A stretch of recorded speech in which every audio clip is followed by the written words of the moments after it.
It's tempting to spend money trying to match your friends, neighbors, and coworkers' lifestyles.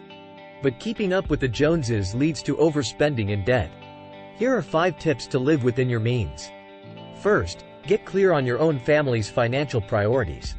Ignore what others value and align spending with what matters most to you.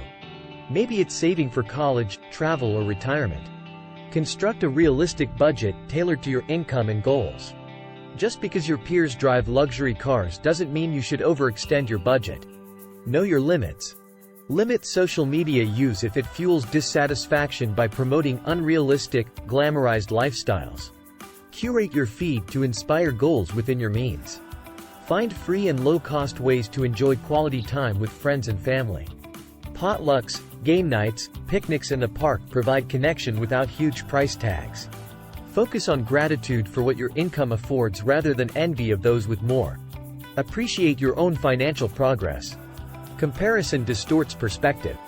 The key is aligning spending with your values, not chasing shallow status symbols. Build security through living below your means. Financial freedom comes from within. For more money mindset tips, subscribe to our channel.